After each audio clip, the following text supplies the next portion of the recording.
সম্মানিত বন্ধুরা দেখুন সাগর কলা। আমরা সাগর কলা অথচ খেয়েছি, কিন্তু সাগর কলার গাছ তো আমরা দেখি নাই। আপনার সাগর কলার যে গাছ বা সাগর কলা কি হয়, এই সাগর কলার যে এই ফুলগুলি যদি পড়ে যায় তাহলে বোঝা গেল যে কলা বতী হয়েছে, মানে পরিপূর্ণভাবে এটা কলা প্রসিদ্ধভাবে ভালো কি বলে, পরিপূর্ণভাবে সে যুবক যুবক হয়েছে। এরপরে যুবকের থেকে চ্যাংরা যা বলেন। আমি বলছিলাম যে কলা যদি এই ফুলটা পড়ে যায়, এই ফুলটা দেখেন, এই ফুলটা পড়ে যাওয়া মানে কলাবতী হয়ে যাওয়া। তো এই দেখেন সাগর কলা, এটা তো গাছ বুড়ো হয়ে গেছে বিদায় সাগরের গাছের নিচে বা মাটি নাই, এই বিদায় এই অবস্থা।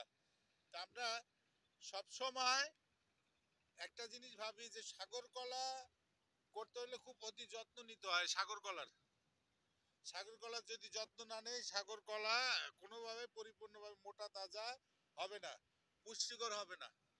এই দেখুন সাগর কলার অবস্থা, তারা সার দেয় না, কিছু দেয় না, বিদায় আজকে এই অবস্থা সাগর কলার।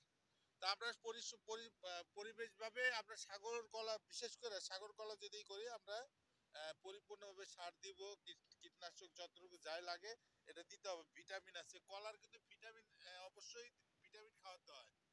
তা আমরা ভিটামিন খাওয়াবো। এই দেখেন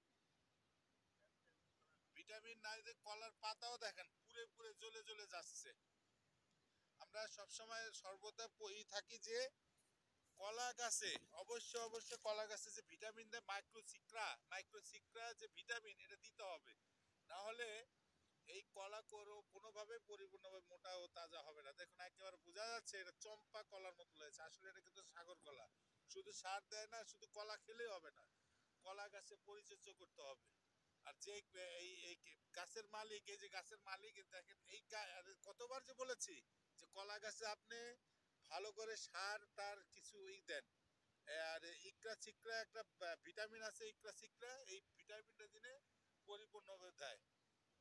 তা আমরা এই কলা গাছের আজকে যে প্রতিবেদন দিচ্ছি, আপনারাও বুঝে নেন যে কলা গাছের পরিচর্যা কি করতে হয়। ইকরা চিকরা ভিটামিন যদি না দেন, তাহলে বোঝা যাবে যে এই কলা কোনোভাবে পরিপূর্ণভাবে মোটা তাজা হবে না। আর ইকরা চিকরা দিলে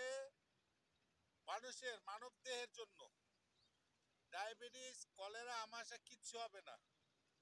ইকরা চিকরা ভিটামিন সরাসরি খাওয়া যাবে না, কোনো কিছুর মাধ্যমে খেতে হবে।